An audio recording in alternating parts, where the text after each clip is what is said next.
কি হবে শ্রেষ্ঠ নবীর উম্মত বলে দাবি করে যদি ওই নবীর চেরটি কাদিয়ানীরা দখল করে? কি হবে বিশ্ব নবীর উম্মত বলে দাবি করে যদি ওই নবীর চেরটি কাদিয়ানীরা দখল করেন? নবীজির জন্য যদি রক্তের বহে নদী, নবীজির জন্য যদি রক্তের বহে নদী, তবুও হটবো না ওই তাবু থেকে, তবুও হটবো না ওই তাবু থেকে। কি হবে বেঁচে থেকে, কি হবে বেঁচে থেকে? অযথা বিদ্যা শিখে যদি না গড়তে পারি শোষণবিহীন সমাজটাকে, কি হবে বেঁচে থেকে, কি হবে বেঁচে থেকে, কি হবে বেঁচে থেকে? ঠিক না বলেন? আপনি ব্যক্তিকে আঘাত করেন সহ্য করব, আমার আল্লাহ, আমার কোরআন, আমার ইসলাম, আমার নবী, আমার প্রাণের স্পন্দনকে নিয়ে যদি তুমি একটু বাড়াবাড়ি করো, জিভ টেনে কুত্তা দিয়ে খাওয়ানো হবে। কোন ঠিক কিনা? কারণ এ বাংলার জমিন মুসলমানের জমিন, এ বাংলার জমিন শাহজালালের জমিন, এটা শাহ মাখদুমের জমিন, এটা ইখতিয়ার বিন বখতিয়ার ফলদের জমিন, এটা নজরুলের জমিন, এটা রবীন্দ্রনাথের নয়। ঠিক বলছি না ঠিক? এই কথা বলেন, ঠিক বলছি না ঠিক? এ বাংলার জমিনে মুসলমানের কথাই শেষ কথা, বাংলার জমিনে আলেম ওলামাদের কথা শেষ কথা, মুসলমানের কথাই বাংলার জমিনে শেষ কথা। কার ওসিলায় আসলো ধাড়ায়, কার ওসিলায় আসলো ধাড়ায় এত সব নদী নালা,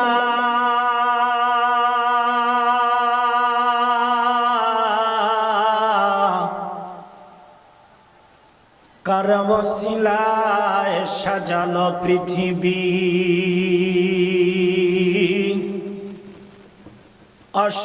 অসংখ্য গাছপালা,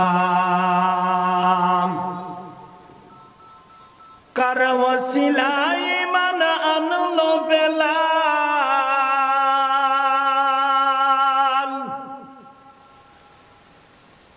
কণ্ঠে আল্লাহ নামের সুর,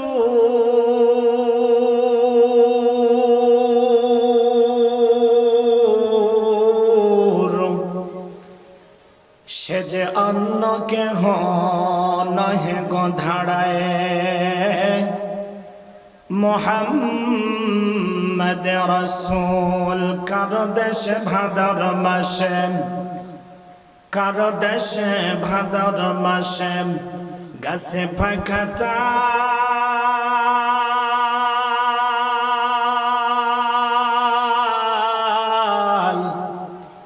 তেঁতুল গাছে টকের ফসল,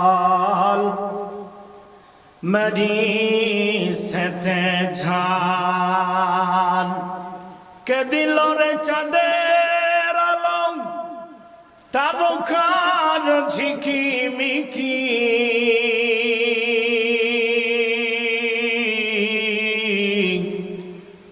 রন্ধন রেখে সাজালো এত রঙের মাখামাখি, ময়না পাখির মুখের বলি, কে দিল কোকিলের কুহু প্রাণ, সকল কিছুই হল দেওয়া আল্লাহ তাআলার দান। কলমা পড়ি লা ইলাহা ইল্লাল্লাহ, জোরে লা ইলাহা লা ইলাহা ইল্লাল্লাহ, লা ইলাহা ইল্লাল্লাহ।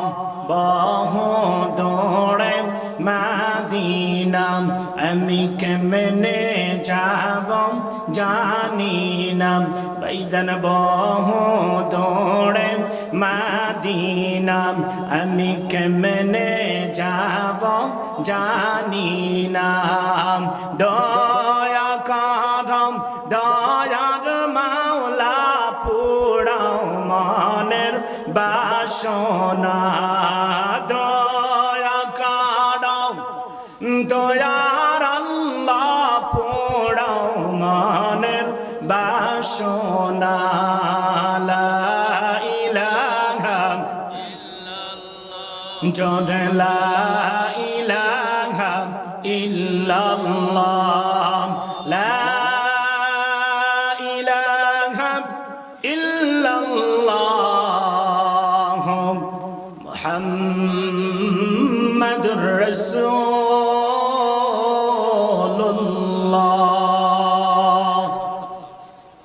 সকলে বলে সাল্লাল্লাহু আলাইহি ওয়াসাল্লাম।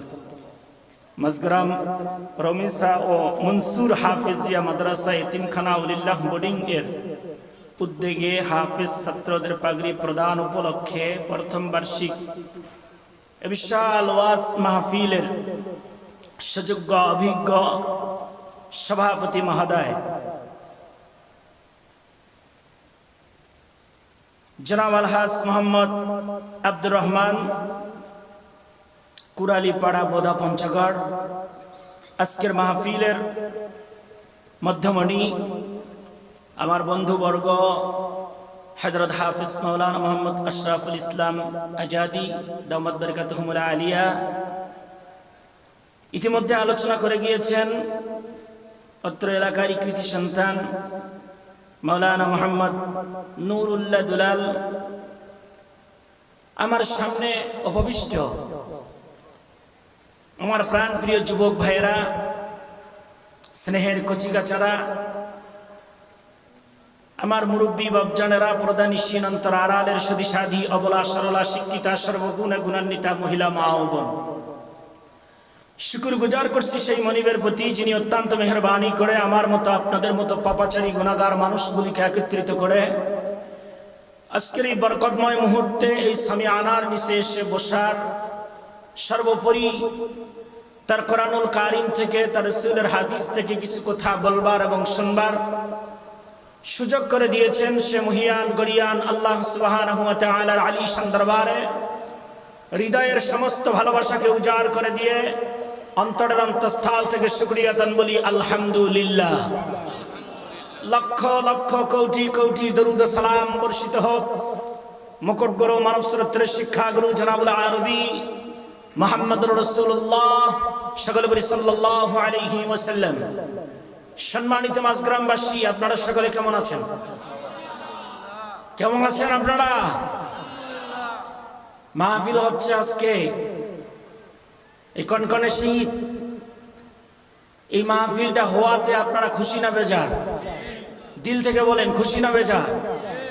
হইল না, আরো দিল থেকে। যদি বেজার হয়ে থাকেন তাহলে চুপ করে থাকবেন, খুশি হয়ে থাকলে একটু জোরে বলবেন খুশি হয়েছেন না বেজার হয়েছেন।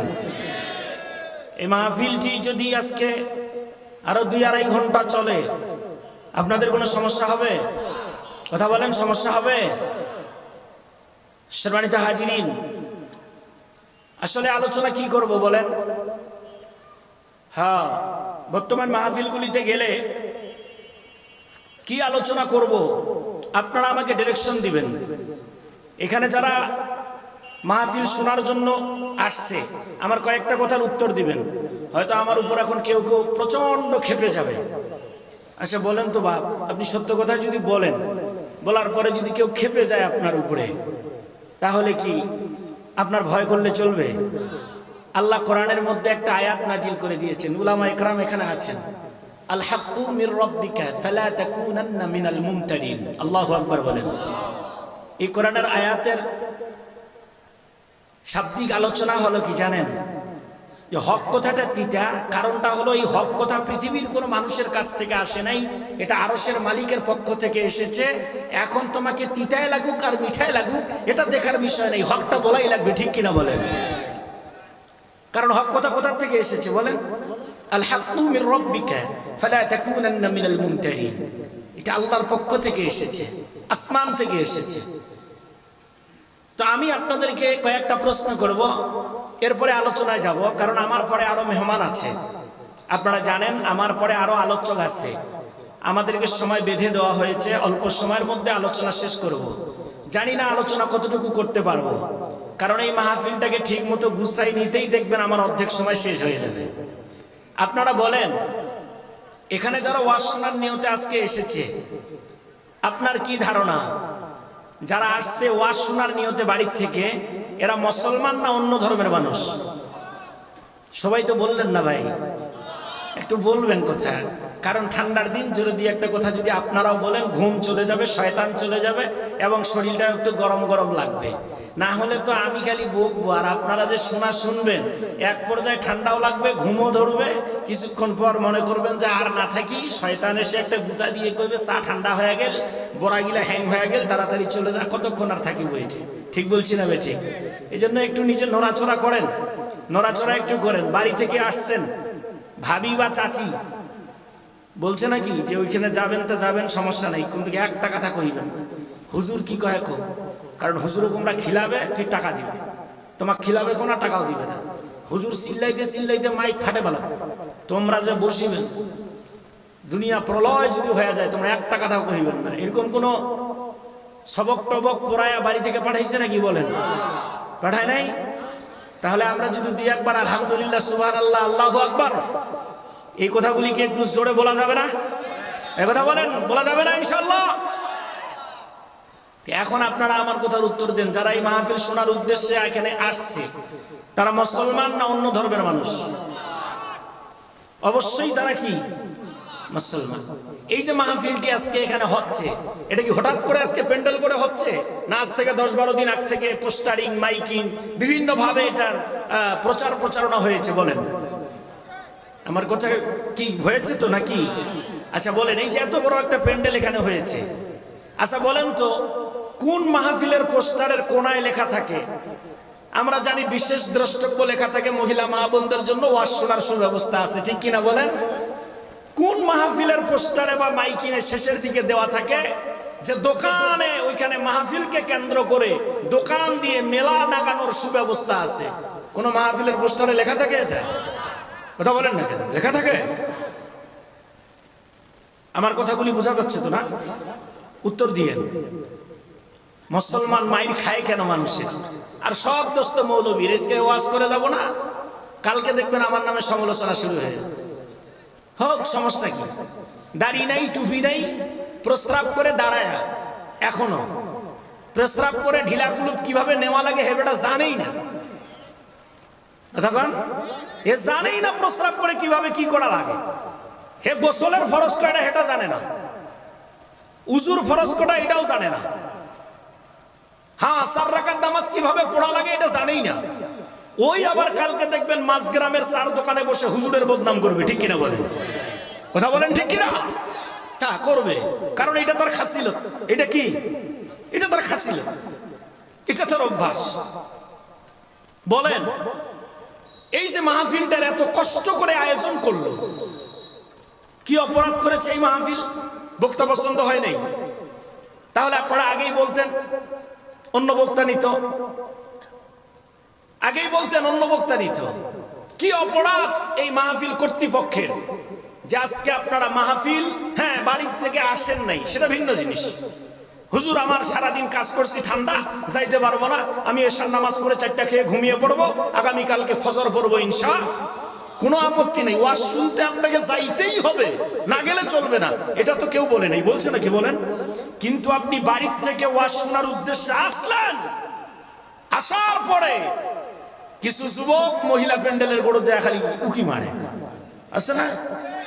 মানে এর পারিবারিক শিক্ষা তো নাই, এর ব্যাকগ্রাউন্ড, এর বাবা মার ব্যাকগ্রাউন্ড খুঁজে দেখেন, ওদেরও সমস্যা আছে। কথা বলেন, কথা বলেন না কেন? কোরআনের মাহফিল, তুমি এসে রাস্তা দিয়ে ঘুরে বেড়াও, তোমার লজ্জা লাগে না? তোমার লজ্জা লাগে না? কি অপরাধ করেছে এই মাহফিলটা করে? হ্যাঁ মিয়া, যদি অপরাধে করে থাকে তাহলে তোমরা সকালে এসে প্যান্ডেলটা ভেঙে দিল না কেন? এত সুন্দর একটা প্যান্ডেল, তুমি বাড়ির থেকেও শীতকে উপেক্ষা করে এসেছো, দোকানে বসে বিড়ি সিগারেট, তুমি একটা মাহফিল শোনার জন্য এসে তুমি দোকানে বসে টুপি মাথায় দিয়ে বিড়ি খাও, সিগারেট খাও, হ্যাঁ, আর তুমি গল্প করো, গুজব করো, তার মানে নিজেও শুনবা না, আরো 2-4 জনকে তুমি মন দিয়ে শুনতে দিবা না। এই ক্ষমতা, এই অধিকার তোমাকে কে দিয়েছে? কথা বলেন, মিথ্যা বলেছি? আর কিছু ব্যবসায়িক ভাই আমার আছে, আরে বাপরে বাপ, আমি এখানে দেখলাম মাঝগ্রামে, এই যে আপনাদের এখানে একটা এই যে বাজার, এই বাজার তো অন্যদিন দেখি নাই আমি এখানে। আমি তো এই রাস্তায় খুব চলাচল করি, এই আসার সময় দেখলাম কিরে হঠাৎ বাজার কেন? আমি শুনি হঠাৎ পাড়া, হঠাৎ বাজার তো দেখি না, তো এখানে দেখলাম হঠাৎ একটা বাজার। মানে পৃথিবীতে ব্যবসা করার সব জায়গা শেষ, মাহফিলটাই তোমার হয়ে গেল। কত টাকার ব্যবসা হবে এখানে? তুমি যে এখানে নানান রকমের জিনিস বিক্রি করে মাহফিলের মানুষগুলিকে ওই দিকে আকর্ষণ তুমি বাড়াচ্ছ, আল্লাহ কি এটা দেখে না?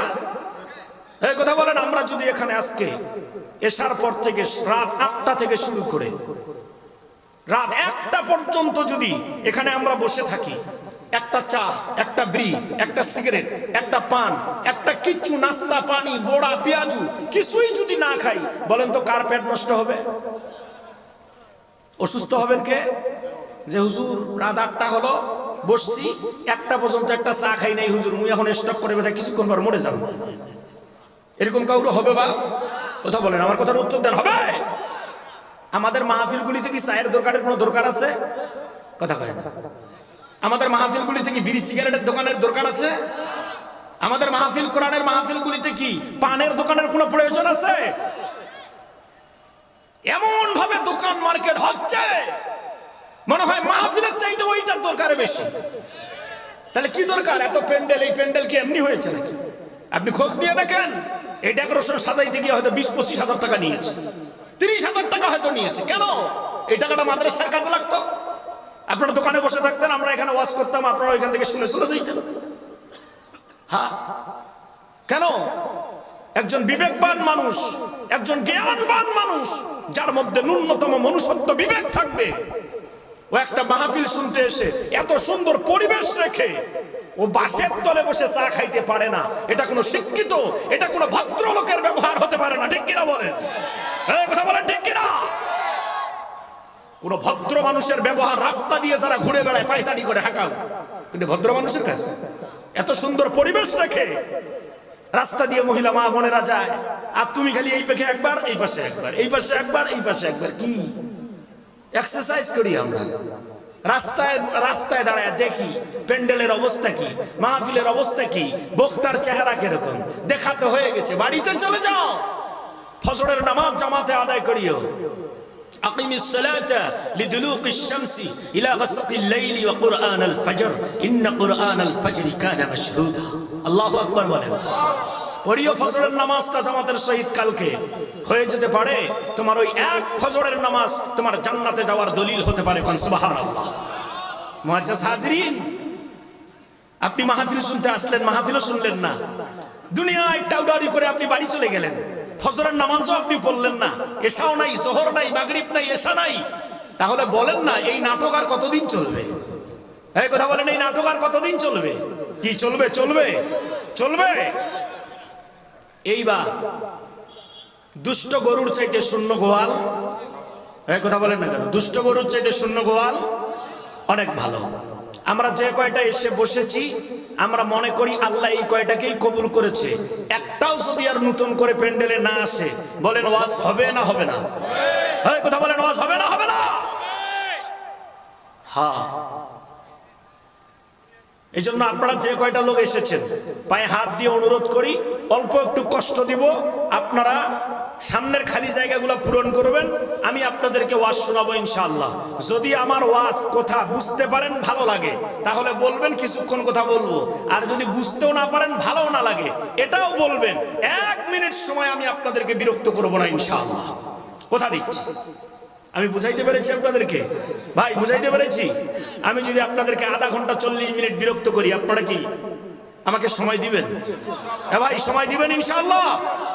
তাহলে মেহেরবানি করে আপনারা একটু পিছনের ভাইরা যারা রাস্তায় দাঁড়িয়ে আছেন, আমি হাতে পায়ে হাত দিয়ে অনুরোধ করতেছি, চলে আসেন। আর যদি ভাই আপনার আসার ইচ্ছা না হয়, তাহলে একটু সাইডে দাঁড়ান, সামনে দাঁড়ায় থাকিয়েন না, দৃষ্টিগোচর লাগতেছে। ডং ডং করে সামনে রাস্তাটা খাড়ে আছেন, দেখতেও তো খারাপ দেখা যায়, বিশ্রী দেখা যায়। সাইডে গিয়ে দাঁড়ায় থাকেন, অনুরোধ করতেছি প্যান্ডেলের সামনে কেউ দাঁড়ায় থাকবেন না। আর যাদের আসে ইচ্ছা আছে বসেন ভাই। আহা, আল্লাহ রাসূল বলেছে এটা এখন জান্নাতের একটা বাগান। সুবহানাল্লাহ বলেন। নবীজি বুখারীর বর্ণনায় বলেছেন, এই জান্নাতের বাগানে যিনি প্রথম এসে বসবেন, ওনার দেখা দেখি যত মানুষ এসে এখানে বসবে, সমস্ত মানুষ যত নেকি পাবে, যিনি প্রথম এসে বসলেন উনি একাই অতগুলি নেকি পাবে। সুবহানাল্লাহ বলেন। পক্ষান্তরে আল্লাহ রাসূল বলেছেন, যিনি প্রথম এখান থেকে উঠে গিয়ে মানুষ উঠে যাওয়ার রাস্তাটা পরিষ্কার করবে, ওনার দেখা দেখি যত মানুষ উঠে মাহফিল থেকে চলে যাবে, সমস্ত মানুষ যতগুলি গুনাহ পাবে, যিনি প্রথম উঠে চলে গিয়েছেন আল্লাহর রহমতে উনি একাই অতগুলি গুনার ভাগীদারি হবে। নাউজুবিল্লাহ বলেন, আর জোরে বলেন নাউজুবিল্লাহ। আপনাদের এলাকায় মুরগি ডিম দেয়? মুরগি, এই কথা বুঝেন? কথা বোঝা যাচ্ছে? মুরগি ডিম দেয়, ঠিক। মুরগি যদি ডিম দেয়, দেখবেন আমাদের দেশি মুরগিগুলি যখন ডিম দেয় 10টা 12টা 15টা ডিম পাড়ার পরে যখন বন্ধ হয়ে যায়, আমাদের মা বোনগুলি সব ডিমগুলিকে নিয়ে মুরগিটাকে একখানে বসায়া দেয়। আমাদের ওইদিকে এটাকে বলে উসুম বসায় দেওয়া। আপনার এদিকে কি কয়? উসুম। উসুম বসায় দেয়।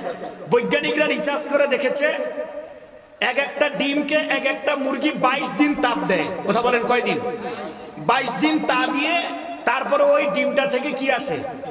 বাচ্চা আসে। 15টা ডিম বসাই দিয়েছে মা।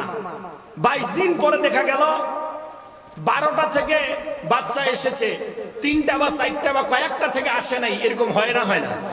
কথা বলেন হয় কি না? আচ্ছা বলেন তো বাপ, যেই ডিম থেকে বাচ্চা আসলো না, ওই ডিমগুলিকে আপনাদের এদিকে কি বলেন? কি বলেন? গলগলিয়া, ঠিক কিনা বলেন? আমাদের ওইদিকে এইটাই কয়, যেই ডিম থেকে বাচ্চা আসে নাই, ওই ডিমগুলিকে আমাদের এলাকার মানুষ কি বলে? গলগলিয়া। গলগলিয়া। আচ্ছা বলেন তো, এই গলগলিয়া ডিমটা কুকুরও দিলে কুকুরও খায় না? কথা বলেন। এটার এত বিশ্রী একটা গন্ধ, এটাকে কুত্তাও পছন্দ করে না। এখন বৈজ্ঞানিকরা বলেছে যে 15টা ডিমের মধ্যে 12টা ডিম থেকে বাচ্চা আসলো, আর 3টা থেকে আসলো না। এর কারণটা কি? রিসার্চ করে তারা দেখেছে, এই 3টা ডিম যথারীতি সময় মুরগির ডানার ভিতরে ছিল না, এ প্রায় সময় ডানা থেকে বাইরে ছিল। কোথায় ছিল বলেন? এই জন্য মুরগি, মা মুরগি ঠিক মতো ওই ডিমে তা দিতে পারেনি, বিধায় এই ডিম থেকে বাচ্চা আসে নাই। এটা হয়েছে ঘোলঘলিয়া। কুকুরও দেখলে হেরে শুঙ্গে না, আরেক দিকে চলে যায়। আমি বলতে চাই, মাহফিল শুনতে এসে যারা বাউন্ডারি ডানার ভিতরে যারা আসেন নাই, ডানার বাইরে যারা অবস্থান করতেছেন, এদের আগমনটা ঘোলঘলিয়া ডিমের ন্যায় হয়ে যেতে পারে। ঠিক কিনা বলেন? কথা বলেন ঠিক কিনা? হ্যাঁ, ঘোলঘলিয়া ডিম যেমন কুকুরও দেখে না, তো যারা মাহফিল শুনতে এসে ডানার বাইরে অবস্থান করতেছেন, উলাইকা কাল আনআম বাল হুম আদাল। মনে রাখবেন, খুব কঠিন ব্যাপার। এই জন্য আপনারা যে নিচে এসে বসতে পেরেছেন, খুশি না ভেজা? আমাদের আপনাদের এই অত্র ইউনিয়নেরই চেয়ারম্যান মহোদয়, সাবেক না বর্তমান জানি না, সাবেক চেয়ারম্যান সাহেব আমার খুব কাছের মানুষ, খুব মহব্বতের মানুষ। উনি আপনাদের সামনে মঞ্চে এসে বসেছেন। আলহামদুলিল্লাহ বলেন। আল্লাহ চেয়ারম্যান সাহেবের হায়াতে বরকত দান করুক, সকলে বলি আল্লাহুম্মা আমিন। সম্মানিত হাজিরিন, বিরক্ত হচ্ছেন? কয় হুজুর আপনি ওয়াজ করেন, এটা কি কয়েছেন? ওয়াজ শোনাবো কে? একটু গুছাই নিয়ে গুনগুনাই কিরে এ ভাই, এইদিকে এত শব্দ গুন করে উঠেছে কি? জি আলহামদুলিল্লাহ। আমার দিকে তাকান, আমার দিকে তাকান। মাদ্রাসা, আমাদের বিশেষ করে নুরানি কওমি মাদ্রাসা হেফজখানার বাচ্চাগুলি অনেক সময় আমরা মাহফিলে যাই শোনার জন্য। এদেরও বেলায় বর্তমান দেখতেছি তরবিয়তের অনেক সমস্যা। এরাও মাহফিল শুনতে এসে খালি টহল দিয়ে বেড়ায়। আমি অনুরোধ করব সকলকে, ছোট বড় সকলকে, যতক্ষণ আলোচনা হবে, যেহেতু কষ্ট করে এসেছি, আমরা আলোচনা এখান থেকে কিছু নিয়ে যাওয়ার চেষ্টা করব। আল্লাহ যেন আমাদেরকে সেই তৌফিক দান করেন, সকলে বলি আমিন। আরেকবার বলেন আল্লাহুম্মা আমিন। এবার মূল আলোচনায় যাব, পিছনেরা একটু আসেন। এই যে খালি জায়গা থাকলেই আলোচনা হবে না ভাই, একটু প্লিজ পায়ে হাত দিয়ে অনুরোধ করতেছি, একটু কষ্ট করেন, জিকির করেন লা ইলাহা। এ ভাই বসে, এবার শেষ ওটা ওটা এবার আসেন ভাই, পিছনে বাইরে একটু আসেন, জায়গা সামনে বসলে গরম হয়ে যাবে ইনশাল্লাহ। আসেন, সব তো যুবক মানুষ। পিছনের ভাই আসেন, ভাই আসেন। রাস্তায় যারা বসে আছেন ভাই, অনুরোধ করতেছি এই ঝোঁকে চলে আসেন ইনশাআল্লাহ। আল্লাহ চাহে তো আল্লাহ এই মাহফিল আপনার আমার নাজাতের ওসিলা বানিয়ে দিবে ইনশাআল্লাহ। আসেন, লা ইলাহা ইল্লাল্লাহ, জোরে লা ইলাহা ইল্লাল্লাহ, লা ইলাহা গরম ভাত বিলাই বেজার উচিত কোথায় মা ওই বেজার কতি গেলি কীর্তি রাজার মনে লাগে ভয় আমরা গদিবা মাগেরে দেখার মতো কেউ নাই আমরা গদিবা মাগেরে দেখার মতো কেউ নাই গরম ভাত বিলাই বেজার উচিত কোথায় মা ওই বেজার কতি গেলি কীর্তি রাজার মনে লাগে ভয় আমরা গদিবা মাগেরে দেখার মতো কেউ নাই আমরা গদিবা মাগেরে দেখার মতো কেউ নাই ঠিক কিনা বলেন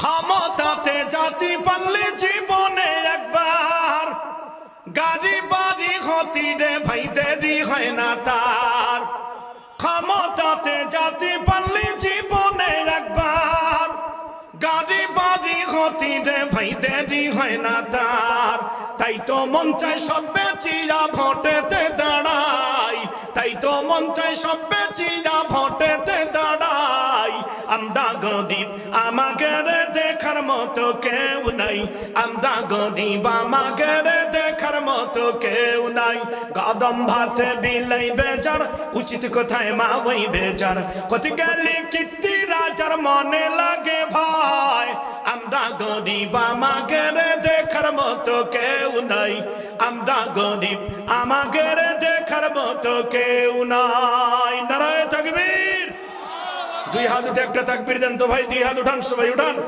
দেখান আল্লাহকে নারায়ে তাকবীর আজকের মাহফিলকে আল্লাহ কবুল করুক সকলে বলি আমিন আর চিৎকার করে বলেন আল্লাহুম্মা আমিন সম্মানিত হাজিরিন এবার তাহলে কিছু আলোচনা করি হ্যাঁ বিরক্ত হচ্ছেন উঠাউঠি করবেন করবেন এই তো খালি বসলাম উঠাউঠি করিয়েন না উঠাউঠি করলে আলোচনার লাইন ঝাঁজ সব হারায় যাবে তখন দেখবেন যে আমিও কিছু শান্তি করে বলতে পারবো না আপনিও তৃপ্তি সহকারে কিছু শুনতে পারবেন না মুআজ্জাজ হাজিরিন আজকের এই মাহফিলটার আয়োজন করা হয়েছে একটি হাফিজি মাদ্রাসার পক্ষ থেকে আবার হাফেজ ছাত্রদের মাথার মধ্যে পাগড়ি প্রদান করা হবে আলহামদুলিল্লাহ বলেন খুশি না বেজার আপনারা একজন হাফেজ কি চারটিখানি কথা নাকি কথা কয় না চারটিখানি কথা আপনি কি জানেন শিশু শিক্ষা থেকে শুরু করে বর্তমান শিশু শিক্ষা নাই বর্তমান নার্সারি বানিয়েছে পেলে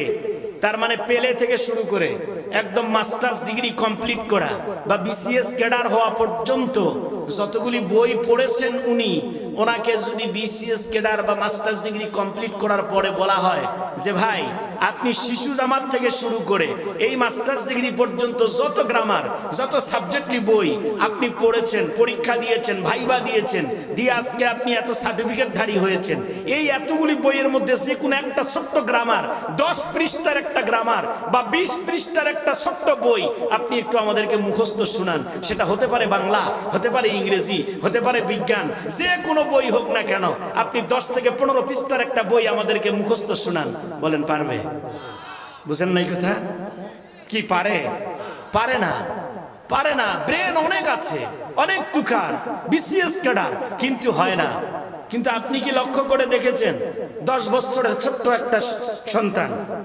12 বছরের ছোট্ট একটা ছেলে যেই বয়সে আমরা আমাদের বয়সে ওই বয়সে আমরা হাফ প্যান্ট পরে মাঝে মধ্যে পুকুরের মধ্যে লেংটায় ঝাঁপ দিতাম ঠিক বলছি না বেঠি এই কথা বলেন ঠিক কি না ওই 12 বছরের ছেলেটা বলে কি কোরআনের হাফেজ হয়েছে আলহামদুলিল্লাহ খান আমরা বিভিন্ন জায়গায় গিয়ে দেখেন না 8 বছরের ছেলেকে পাগড়ি মাথার মধ্যে দেওয়া হচ্ছে হাজারো লক্ষ মানুষের সামনে ভাই কি খবর এর বয়স তো 8 বছর এখনো তো মানে প্যানে পিনতে শিখে নাই লুঙ্গি পড়তে শিখে নাই কয় হুজুর 30 পারা কালামুল্লাহ শরীফ তার সিনার মধ্যে রেকর্ডিং হয়েছে সুবহানাল্লাহ বলেন কথা বলেন ঠিক কি না এটা এটা কিভাবে সম্ভব ভাই বলেন তো 6666টি আয়াত আপনি জানেন 20 পৃষ্ঠায় এক পারা হয় এরকম 114টি সূরা এরকম আপনার 30টা পারা বিশিষ্ট এত বড় একটা কিতাব কত যে জবর কত যে জের কত যে পেশ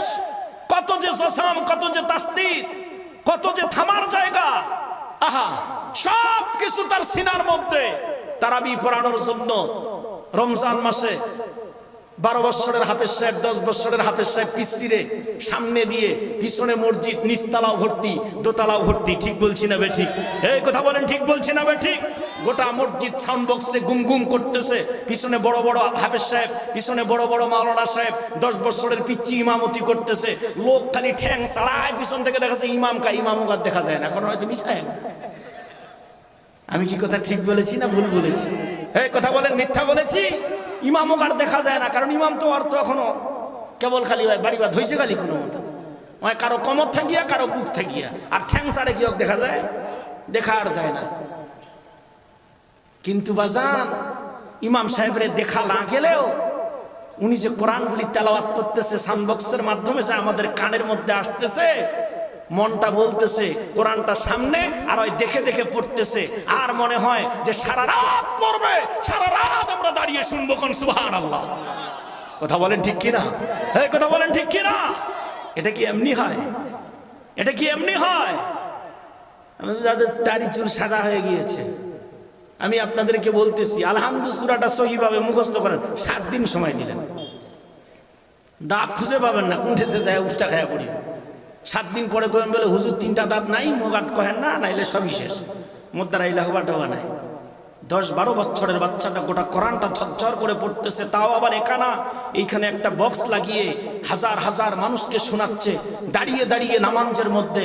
ও মিয়া, আপনি কি মনে করেন এই কোরআনটা এমনই একটি জিনিস যেটার শুরুতে আল্লাহ বলেছেন যালিকাল কিতাবুল লা রাইবা ফি, কমপ্লিট কোড অফ লাইফ, মুকাম্মিলুল ইসলাম, পূর্ণাঙ্গ জীবন ব্যবস্থা। আমার আল্লাহ বলেছেন, দুনিয়ার মানুষ শোনো, এই পৃথিবীর জমিনে যত লেখক আছে, কোন লেখক তার বইয়ের, তার লেখার কিতাব বা বইয়ের শুরুতে এই চ্যালেঞ্জ করতে পারে নাই যে এই বইয়ের মধ্যে কোনো ভুল নাই, ভুল হওয়ার কোনো সম্ভাবনাও নাই। প্রত্যেক লেখক তার বইয়ের শেষের দিকে গিয়ে লেখে, আমার লেখা বইয়ের মধ্যে যদি কোনো ভুল ত্রুটি হয়ে থাকে আপনি আমাকে ধরায়া দেন, আমি শুধরানোর চেষ্টা করবো। যেরকম ঠিক বলছি না বেঠি? আর আমার আল্লাহ 30 পারা কোরআন, 6666টি আয়াত, আমার আল্লাহ 114টি সূরা নাযিল করে। প্রথম আল্লাহ রাব্বুল আলামিন সূরাতুল বাকারার প্রথম আয়াতের মধ্যে আল্লাহ বললেন যালিকাল কিতাবুল লা রাইবা ফি। ও নবী, আমার পক্ষ থেকে সারা জাহানের সমস্ত উম্মতে মুহাম্মদী, সমস্ত মাখলুককে আপনি জানিয়ে দিন, আমি আল্লাহ আমার কিতাবের চ্যালেঞ্জ ছুড়ে দিলাম।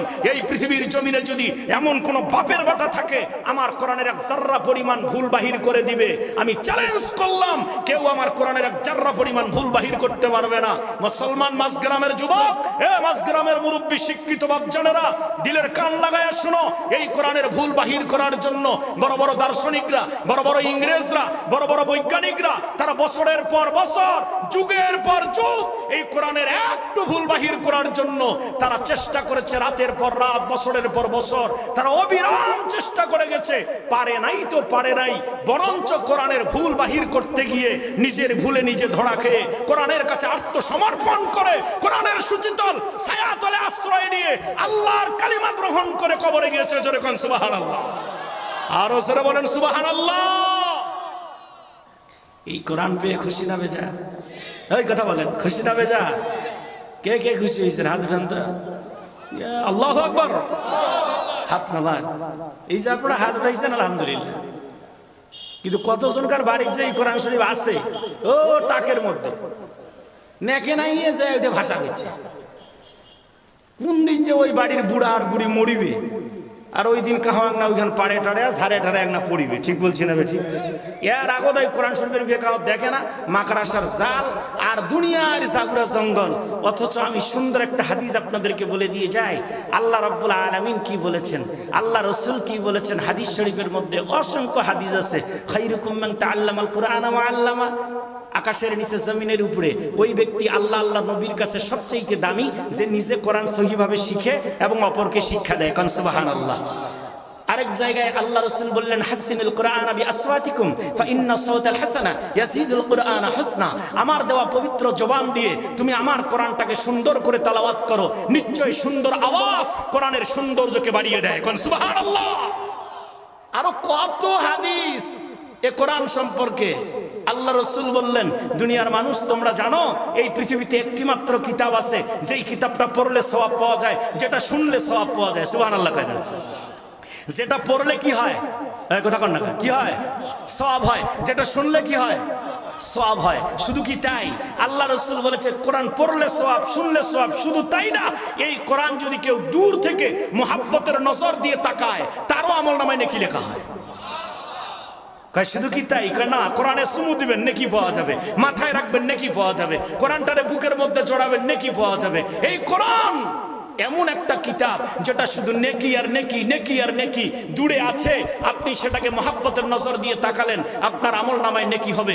এই কোরআন আপনি দেখেন নাই, এই কোরআনওয়ালা যে এই কোরআন মেনে এই কোরআন শিক্ষা অর্জন করেছে, এই কোরআনের উপর জীবন যাপন করে, এই কোরআনের উপর আমল করে চলে। আল্লাহ রাব্বুল আলামিন বলেছেন, নবীজি আমার পক্ষ থেকে দুনিয়ার মানুষগুলিকে আপনি বলে দিয়ে দিন, ও নবী, তালাবুল ইলমি ফরিদাতুন আলা কুল্লি মুসলিম।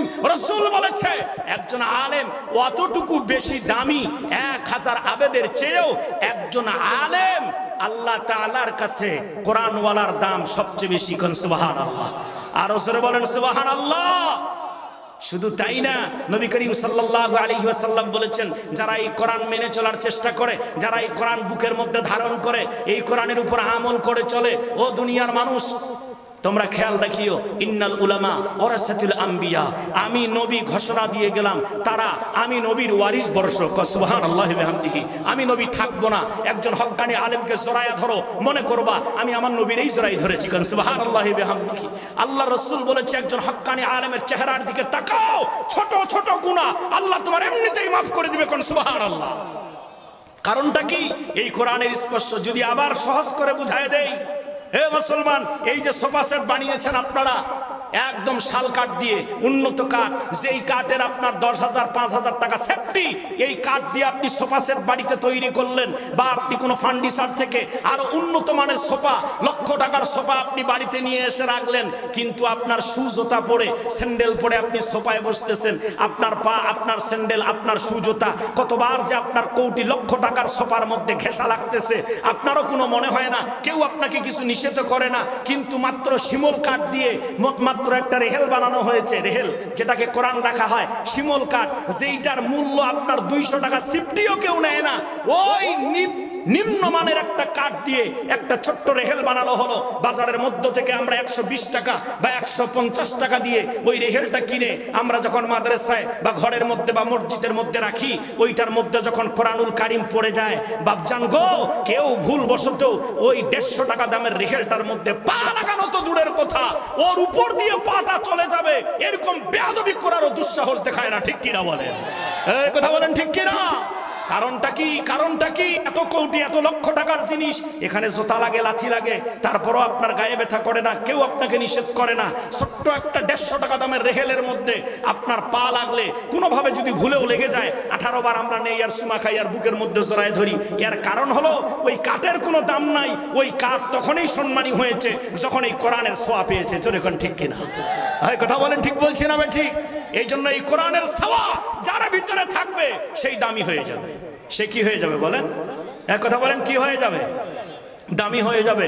আপনারা দামি হতে চান না নাই? কথা কয় না, দামি হতে চান না নাই? হ্যাঁ, এবার মূল আলোচনার দিকে আসেন। তাহলে আজকের এই মাহফিল হচ্ছে, হাফেজ হয়েছে, এই মাদ্রাসা বড় হবে, আরো হাফেজ হবে বৎসরে বৎসরে 4 5 10 15 জন 20 জন, অনেক বড় হবে এই মাদ্রাসা। এটাতে আপনারা খুশি না বেজার? এটা আপনারা চান কি চান না? কেন চাবেন না ভাই? চাবেন না কেন? দুঃখ লাগে তো এখনো। আমাদের সমাজের কত মসজিদের ইমাম সাহেব এখনো নামাজ পড়ায়, বললে বলবেন হুজুর আপনারা হুজুর হুজুরের বদনাম করেন কেন? বদনামের জন্য বলতেছি না বাপ। নামাজ ভঙ্গের কারণ 19টি। কথা বলেন কয়টি? আল্লাহ আল্লাহ রসুল বলেছেন নামাজ ভঙ্গের কারণ কয়টা? তার মধ্যে সর্বপ্রথম যেটা, সেটা হলো নামাজ যে ভুল তেলাওয়াত করা। কি তেলাওয়াত করা? নামাজ যদি অশুদ্ধ তেলাওয়াত করে, আর ওই ইমাম সাহেব যদি পৃথিবীর সবচাইতে সৎ আদর্শবান হয়, চরিত্রবান হয়, ওর পিছনে নামাজ হবে না। আপনি যদি একটা মাসালা দেখাইতে পারেন আমাকে, পৃথিবীর কোন আলেম দেখাইতে পারে, আমি মাথাটা অর্ধেক নাড়িয়া করে জোতার মালা নিয়ে আপনার এলাকায় ঘুরব, যে ওই ব্যক্তি খুব চরিত্রবান, খুব সৎ, খুব আদর্শবান, খুব নিষ্ঠাবান, ওর মতো আর ভালো লোক হয় না। কিন্তু সমস্যা কি? সমস্যা ওর খালি পড়াটা অনেক সহি নেই, ভুল আছে।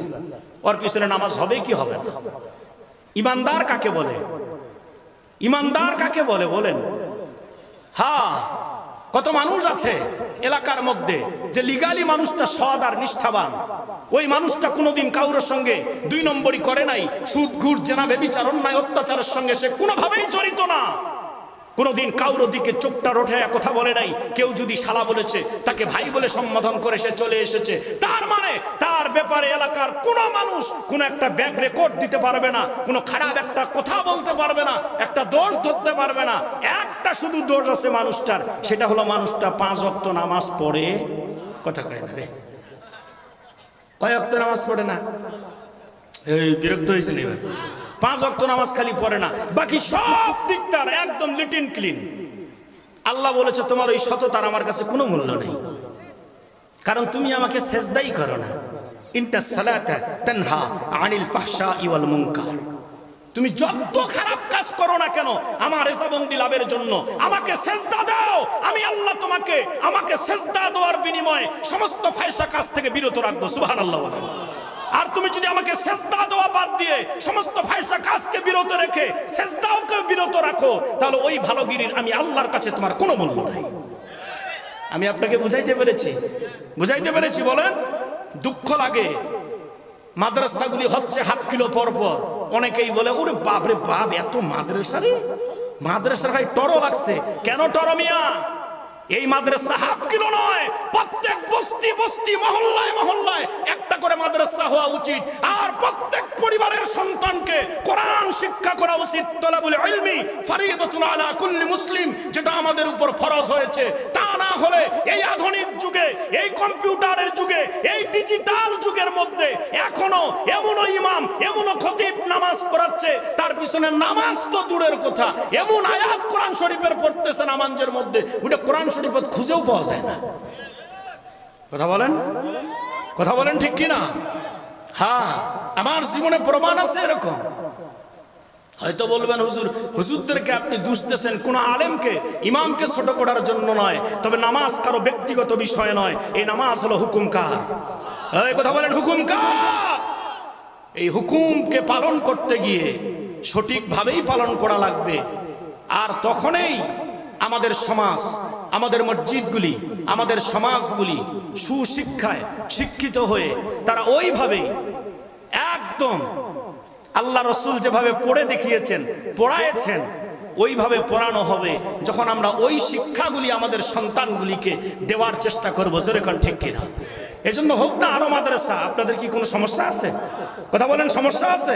হোক, কত প্রতিষ্ঠান হবে, হোক মাদ্রাসা হোক, কোনো সমস্যা নেই। আল্লাহ যেন অত্র এলাকার সমস্ত দিনী প্রতিষ্ঠানগুলিকে আল্লাহ যেন কবুল করে। সকলে বলি আল্লাহুম্মা আমিন। আর ওসরে বলা লাগবে আল্লাহুম্মা আমিন। সম্মানিত হাজিরিন, বিরক্ত হচ্ছেন? কথা বলেন, বিরক্ত হচ্ছেন? কয় হুজুর ওয়াজ করতেছেন না কি করতেছেন? ওয়াজ তো জীবনে অনেক শুনলাম। নবীর ঘর, নবী কি আজকে আছে? বাপ, আমার নবী কি আছে? নাই, নবী তো চলে গিয়েছেন, প্রায় 1500 বছর হয়ে যাচ্ছে। আমার নবী নাই, কোথায় পাবো আমার নবীকে? সাহাবা আজমাইনরা কোনো সমস্যায় পড়েছেন, নবীজির কাছে গিয়েছেন। একবার ইমানের নজর দিয়ে আমার নবীর চেহারা দেখেছেন, তো তার প্রতি আল্লাহ জাহান্নামের আগুন হারাম করে জান্নাত ওয়াজিব করে দিয়েছেন। সুবহানাল্লাহ বলেন। বলেন না, আমরা কোথায় পাবো আমার ওই নবীকে, যেই নবীকে একবার দেখতে পাইলেই জাহান্নামের আগুন হারাম হয়ে যাবে? ওই দয়ার নবী, ওই রহমতের নবী, ওই মায়ার নবীকে পাবো তো পাবো কোথায়? কি কথা বলেন, ঠিক কিনা? আল্লাহ কোরআনে বললেন, মা কানা মুহাম্মাদুন আবা আহাদিম মির রিসালিকুম ওয়ালাকিন রাসূলুল্লাহি ওয়া খাতামান নাবিয়্যিন। আল্লাহু আকবার। আল্লাহ স্পষ্ট বলে দিলেন খাতামান নাবিয়্যিন। আল্লাহ বলেছেন আমার নবী মুহাম্মদ সাল্লাল্লাহু আলাইহি ওয়াসাল্লামের পরে আমি সমস্ত নবুয়তির দরজা বন্ধ করে দিয়েছি। সুবহানাল্লাহ। আল্লাহ রাসূল হাদিস শরীফের মধ্যে বললেন, আনা খাতামুন নাবিয়্যিন লা নাবিয়্যা বাদি, আমি শেষ নবী, আমার পরে আর কোনো নবী নাই। তাহলে আল্লাহ কোরআনের মধ্যে বললেন যে আমার নবী মুহাম্মদ সাল্লাল্লাহু আলাইহি ওয়াসাল্লামের পরে আর কোনো নবী নাই, নবুয়তির দরজা বন্ধ। নবীজি নিজেও বললেন, আনা খাতামুন নাবিয়্যিন লা নাবিয়্যা বাদি, আমি শেষ নবী, আমার পরে আর কোনো নবী নাই। তাহলে পঞ্চগড়ের কাদিয়া নিজে কয়ে যে আছে আরেকজন, কথা কয় না। রাগ হচ্ছেন? হ্যাঁ, রাগ হচ্ছেন? কি হবে শ্রেষ্ঠ নবীর উম্মত বলে দাবি করে যদি ওই নবীর চেরটি কাদিয়ানীরা দখল করে? কি হবে বিশ্ব নবীর উম্মত বলে দাবি করে যদি ওই নবীর চেরটি কাদিয়ানীরা দখল করেন, নবীজির জন্য যদি রক্তের বহে নদী, নবীজির জন্য যদি রক্তের বহে নদী, তবুও হটবো না ওই তাবু থেকে, তবুও হটবো না ওই তাবু থেকে। কি হবে বেঁচে থেকে, কি হবে বেঁচে থেকে? অযথা বিদ্যা শিখে যদি না গড়তে পারি শোষণবিহীন সমাজটাকে, কি হবে বেঁচে থেকে, কি হবে বেঁচে থেকে, কি হবে বেঁচে থেকে? ঠিক না বলেন? কি হবে লেখালেখি কলমবাজির এই মহড়া, সমাজের আসল চিত্র যদি না যায় তুলে ধরা? কি হবে লেখালেখি কলমবাজির এই মহড়া, সমাজের আসল চিত্র যদি না যায় তুলে ধরা? যদি ওই ঘুষের বলে কলমটা উল্টো চলে, যদি ওই ঘুষের বলে কলমটা উল্টো চলে, তবে কি যাবে রুখা দুর্নীতিকে, তবে কি যাবে রুখা দুর্নীতিকে? কি হবে বেঁচে থেকে, কি হবে বেঁচে থেকে? অযথা বিদ্যা শিখে যদি না গড়তে পারি শোষণবিহীন সমাজটাকে, কি হবে বেঁচে থেকে, কি হবে বেঁচে থেকে, কি হবে বেঁচে থেকে? ঠিক না বলেন? বাপজান, আমার নবী শেষ নবী, এর মধ্যে কোনো সন্দেহ আছে নাকি? জোরে খান এই কথা বলেন, আমার নবী শেষ নবী, এর মধ্যে কোনো সন্দেহ আছে? সন্দেহ আনলেই কাফের, সন্দেহ আনলেই কি? ইমান শেষ, ধ্বংস, কাফের। আমার নবী কেমন নবী ছিলেন? কত মায়ার নবী, কত দয়ার নবী। ছোট্ট একটা ইতিহাস আপনাদেরকে শোনায় বিদায় নিব। রাজি আছেন? শুনবেন তো ইনশাআল্লাহ? কথা বলেন, শুনবেন? জি। আমার নবী প্রচন্ড জ্বর এসেছে আমার নবীর। কি এসেছে? জ্বর, প্রচন্ড জ্বর, থরথর করে কাঁপতেছে নবীজি। এত জ্বর শরীরের মধ্যে, একদম শরীর হাতের মধ্যে, এই শরীরের মধ্যে হাত এত দূর, তারপরও তাপ এসে লাগতেছে। এই সময় নবীজি থরথর করে কাঁপতে কাঁপতে আপন চাচতো ভাই হযরতে ফজল ইবনে আব্বাস রাদিয়াল্লাহু তাআলা আনহুকে ঢাকায় পাঠাইছে। সুবহানাল্লাহ। মানে প্রচন্ড জ্বর শরীরের মধ্যে নিয়ে নবীজি আপন চাচতো ভাই হযরতে ফজল ইবনে আব্বাস রাদিয়াল্লাহু তাআলা আনহুকে কি করছেন? ঢাকায় পাঠাইছেন। ঢাকায় পাঠার পরে নবীজি যখন নবীজির কাছে আসছে চাচতো ভাই ফজল ইবনে আব্বাস, আল্লাহর নবী বলেছে, ফজল, আমার শরীরে প্রচন্ড জ্বর, মনে হয় আর দুনিয়াতে বেশি সময় থাকবো না। ও ফজল, তুমি আমাকে ধরো। কিতাবের মধ্যে এভাবে এসেছে, মুফাসসিরিন ইকরাম আছেন, তুমি আমাকে ধরো, ধরে একটু বাইরে মদিনার কোনো এক খোলা জায়গায় আমারে নিয়ে বসাও, বসায়া মদিনার মানুষগুলিকে খবর দাও আমি নবী একটু সবাইয়ের সঙ্গে কথা বলতে চাই। সুবহানাল্লাহ বলেন, এ জোরে বলেন না সুবহানাল্লাহ। আমার ভাই জানেরা, আমার গ্রামের মুসলমান যুবক বাপ জানেরা, আমার গ্রামের যুবক, পা দুইটা গিয়ে দে তোর পায়ের মধ্যে হাত দিয়ে বলি, রে বাবা, আজকে কোন লোভে পড়িয়া তোর সুন্দর সিনাটার মধ্যে নেইমারের ভালোবাসা পয়দা করলি, মেসির ভালোবাসা পয়দা করলি, আজকে আমার নবীর প্রেম ভালোবাসা তোর সিনার মধ্যে নাই। এরে যুবক, কত যুবকরে দেখি মাত্র 16 বছর, 17 বছর, 18 বছর বয়স। হায় রে যুবক, চেহারা দেখলে মনে হয় রাত্রে বেলা বিমান মনে হয় নিজের হাত দিয়া টানে, বাটখালা লেগেছে চেহারা। জিজ্ঞাসা করি, ভাই তোমার চেহারার অবস্থা এরকম কেন? কয়, হুজুর রাত্রে বেলা ঘুম হয় না। বাবা মাকে গিয়ে জিজ্ঞাসা করা হয়, ছেলের অবস্থা এরকম কেন? কয়, হুজুর মোবাইল নিয়ে পাগল হয়ে গিয়েছে। আল্লাহু আকবার, আল্লাহু আকবার। হায়রে নিঝুম বাসের থোপ, হায়রে 16 বছরের যুবক, মাত্র মেট্রিক পরীক্ষার্থী বাবা। এই সময় আল্লাহর বান্দা যুবক বড্ড একটা মোবাইল নিয়ে বাসের থলে সন্ধ্যার সময় বসেছে। এত বড় বড় মশাগুলি তাকে কামড়ায়, একবার শরীরটার থেকে মশাগুলি তাড়ানোর প্রয়োজন মনে করে না। মোবাইলটা হাতের মধ্যে নিয়ে একজনে কয় ধর ধর ধর, আরেকজনে কয় মার মার মার। জোরে বলেন, ঠিক বলছি না বেঠিক? কি হলো যুবক তোমার? যুবক আমার দিকে তাকাও, কোন রোগে তোমাকে ধরলো? এই যে অন্যের মেয়ে মাটিয়া হুর মাত্র মুখের মধ্যে ময়দা পড়িয়া তোমার সামনে আসে, আর তুমি তার জন্য পাগল হয়ে যাও। কত রাত তুমি তার জন্য ঘুমাও না, স্বপ্নে যোগে তারে তুমি দেখো। যুবক রে,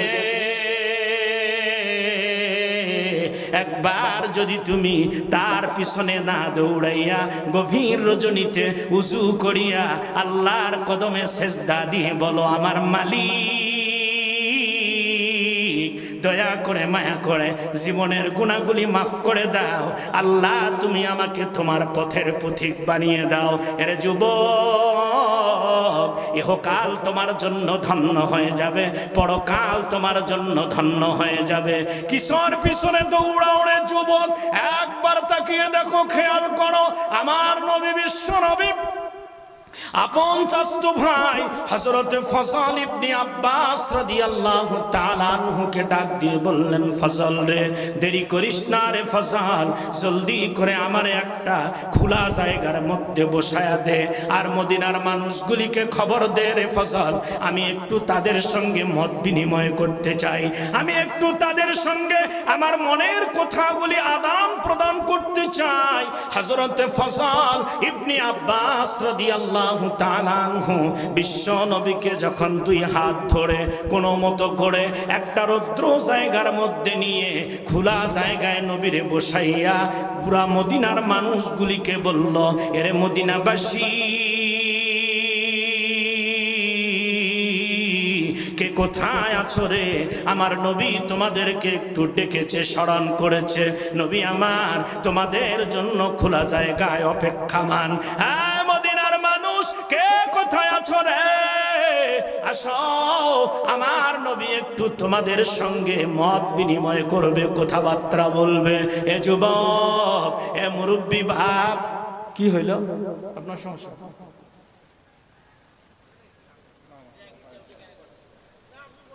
ভাই আপনারা অন্যদিকে তাকায়েন না, অল্প সময় শেষ করে দেব, ঠিক আছে না ইনশাল্লাহ? একটু একটু একটু খেয়াল করেন, যদি আপনি বীর মোহাব্বত দিলে নিয়ে, আল্লাহর ভয় দিলে নিয়ে চোখ থেকে এক ফোঁটা পানি আজকে এই জান্নাতের বাগানে বাহির করতে পারেন, খোদার কসম, আল্লাহর কোরআন যদি সত্যি হয়, আমার কথাটিও সত্যি, খোদার কসম, ওই চোখের পানি নাকের ডোগায় আসার আগেই আল্লাহ আপনার পিছনের গুনাহ মাফ করে দিবে। নাব্বি ইবাদি আন্নী আনাল গফুরুর রহিম। আল্লাহু আকবার বলেন। আল্লাহ ওয়াদা করেছে, বান্দা আমার চাইতে দয়াবান আর ক্ষমাশীল আকাশের নিচে জমিনের উপরে আমি কাউকে তৈরি করি নাই, কোনো দিন করবো না। এই জন্য বলি বা অন্যদিকে মনস্ক না হয়ে একটু দিলের কান লাগাও না, মনটাকে একটু নরম করো না।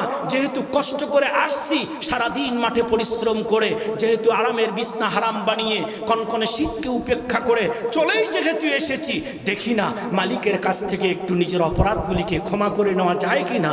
একটু চেষ্টা করো দিল থেকে, একটু দিলটাকে নরম করো। আমার নবীর ক্যারেক্টার কেমন ছিল, আমার নবীর আদর্শ কেমন ছিল জানেন? সাহাবা আজমাইন হযরতে মা আয়েশা সিদ্দিকা রাদিয়াল্লাহু তাআলা আনহার কাছে গিয়ে বলতেছে, ও মা আয়েশা সিদ্দিকা, আপনি তো হলেন আমার নবীর স্ত্রী। স্বামী আর স্ত্রী মানে কি? এক বালিশে মাথা দিয়ে ঘুমান, এক প্লেটে খানা খান, তার মানে স্বামীটা কিরকম এর ভালো খবর জানে কায়? কথা কয় না। স্বামী বুজুর্গ না মুজুর্গ এটা ভালো জানে কায়? এই যে আমরা হুজুল্লাহ ওয়াজ করে বেড়াই, কত বড় বড় কথা কই, এতি না বক্তা হওয়া যায়, কিন্তু নিজের বউঠে বক্তা হওয়া খুব কঠিন। চেয়ারম্যান সাহেব আছে, দেখিবেন এতি বিচার করিবার যাবে তো বিশাল হুবড়ু সুবড়ু কথা। এতি না চেয়ারম্যানই করা খুব কঠিন, নিজের বাড়ির চেয়ারম্যানই করা খুব কঠিন। কি বলেন ঠিক কিনা? ওইখানে সবাই দুর্বল। ওখান জায়গা খুব কঠিন একখান জায়গা, কারণ হয়তো তামান দুর্বল কথালা জানে। কুণ্ঠে কুণ্ঠে টাইট দিলে চেয়ারম্যানের মাথায় এমনি নিচত যাবে, বক্তার মাথায় এমনিতেই নিচাবিকি হবে। ওইটা যদি কাহ না জানে, তা বাড়ির বউটা জানে। ঠিক বলছি না বে? ঠিক কথা বলেন ঠিক কিনা? হ্যাঁ, সেই মা আয়েশা সিদ্দিকা রাদিয়াল্লাহু তাআলা আনহাকে সাহাবীরা বলতেছে, ও মা আয়েশা সিদ্দিকা, আপনি একটু বলেন তো আমার নবীর চরিত্র কেমন ছিল? সুবহানাল্লাহ কয় না?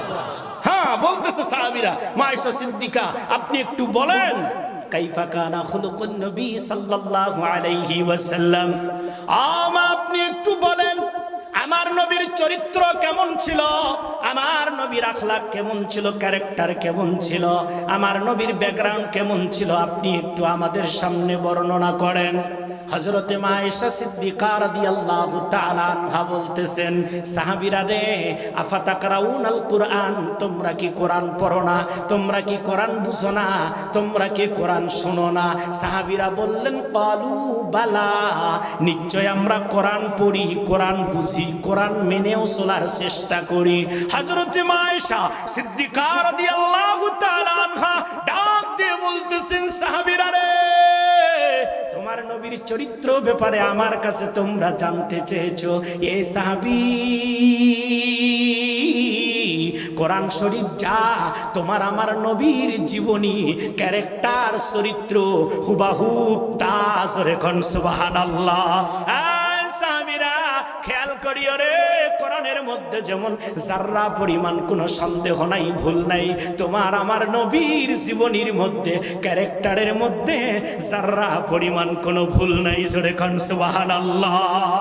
যাররা পরিমাণ কোনো কলঙ্ক নাই। মুসলমান বাপজানেরা, এ মাসগ্রামের যুবক, এ আমার দাড়ি সাদাওয়ালা মুরব্বী বাপজানেরা, একটু চক্ষু দুটা বন্ধ করিয়া বালিশের মধ্যে গভীর রাত্রিতে মাথাটা লাগাইয়া নিজের বিবেককে একটু প্রশ্ন করিও রে বিবেক, তুই তো একদিনে এরকম হয়ে মায়ের পেট থেকে আসিস নাই। একদিন তো তোর শৈশব কাল ছিল, যেই দিন তুই কোনোই বুঝিস নাই আগুনে হাত দিলে কি হবে এটাও তোর খেয়াল ছিল না। এ যুবক, আস্তে আস্তে তুই বড় হলি, হঠাৎ করে আয়নার সামনে গিয়ে একদিন দেখলি যে তোর গাল দিয়ে কি জানি কালো কালো বাহির হচ্ছে। জোরে কোন ঠিক বলছি না বেঠিক? মাসগ্রামের বাপ, পা দুইটা আগায়া দে, খোদার কসম এ গভীর রজনীতে আমি গুনাহগার তোর পায়ের মধ্যে হাত দিয়ে অনুরোধ করব রে বাবা, তোর বয়স যখন 18 বছর, তখন আয়নার সামনে গিয়ে দেখলি হঠাৎ করে তোর গাল থেকে কালো কালো চুল বাহির হচ্ছে। জোরে বলেন ঠিক বলছি না বেঠিক? চলতে চলতে চলতে চলতে চলতে চলতে দেখা গেল, হঠাৎ করে লক্ষ্য করা গেল, যখন বয়স 35 পার হয়ে 40-এর কোঠায় পড়ে গেল, বাপজান আয়নার সামনে গিয়ে দেখলাম রং করা নাই, চুন করা নাই, আপনার থাকি কেন জানি কালো কালো চুলগুলি সাদা হওয়া শুরু হয়েছে। জোরে কোন ঠিক বলছি না বেঠিক? হ্যাঁ বাবাজান, এই সাদা হওয়া শুরু হয়ে গেল। কিছু বছর চলে গেল, যখনই দেখলাম আমার বয়স 40 পার হয়ে 50-এর কাছাকাছি চলে গেল, আমার টান টান চামড়াগুলি কেন জানি লুজ হওয়া শুরু হয়ে গেল। বাজান রে, এইভাবে চলতে চলতে আর আমি বড় বোঝা মাথায় নিতে পারি না, জোরে কথা বলতে পারি না, আর আমি 10 হাত মাটি হেঁটে যাওয়ার ক্ষমতাও রাখি না। এইভাবে চলতে গিয়ে 60 প্লাস হয়ে গেল, 65-74-এর মাথায় যখন পা দিয়ে দিলাম, হঠাৎ করে একদিন তোমার সমাজের মসজিদের মাইকে মুয়াজ্জিন সাহেব এলান দিয়ে দিল রে, বাড়িওয়ালা নাই রে বাড়ি,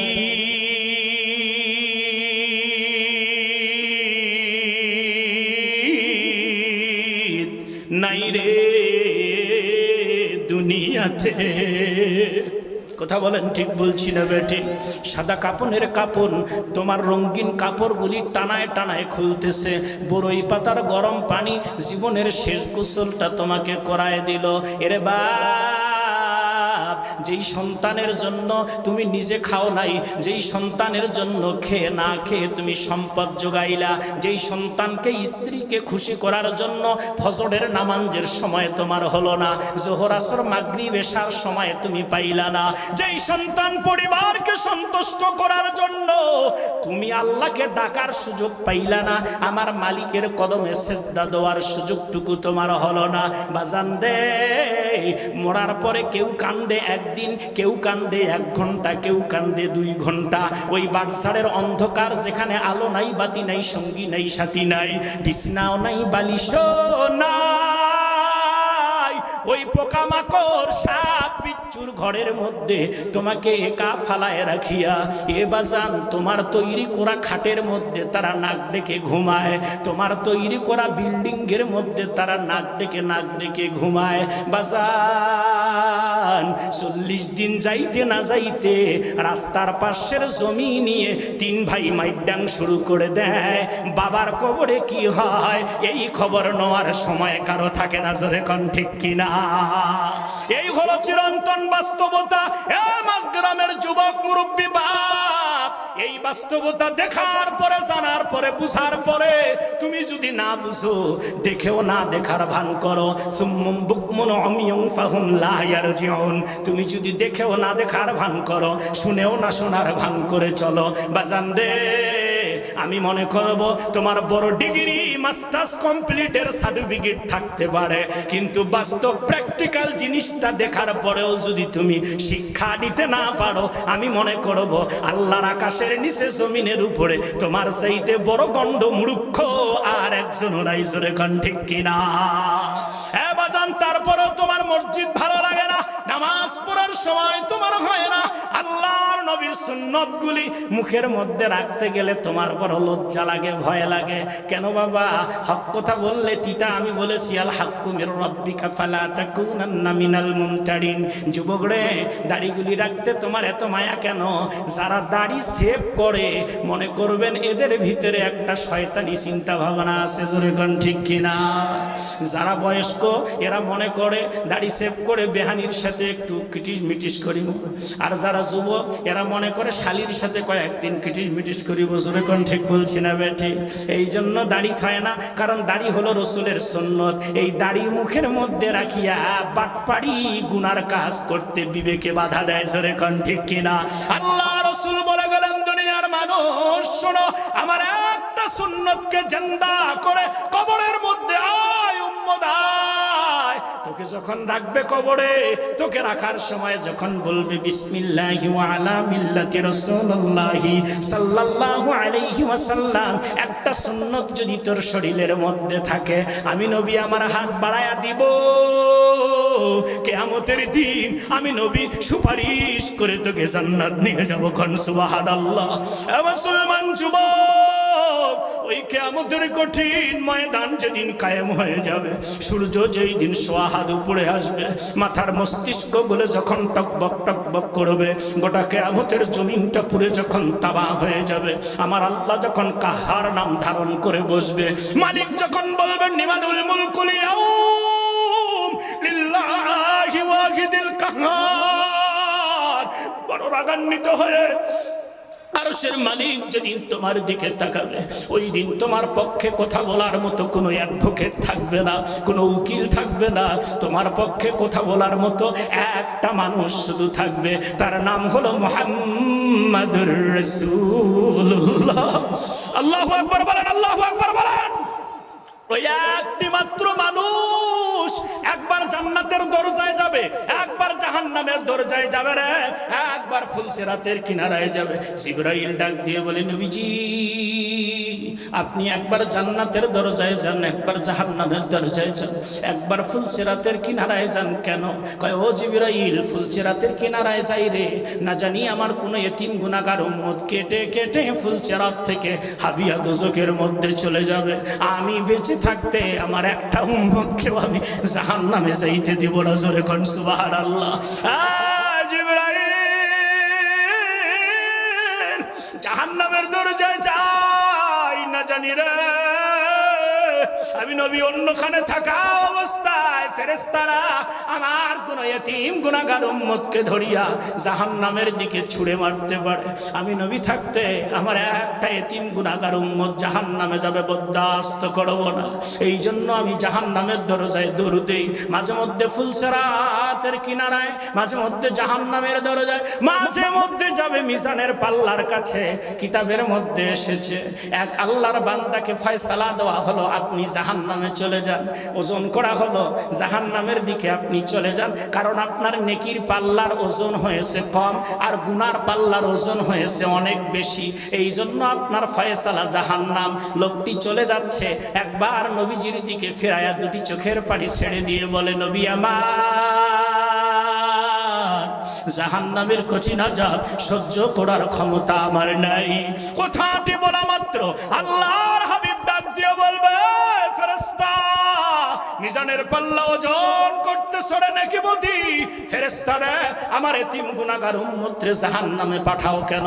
আবার নিয়ে আসো, আর একবার নেকি এবং বদির পাল্লা আর একবার ওজন করো, আমি দেখতে চাই, জোরে কোন সুবহানাল্লাহ।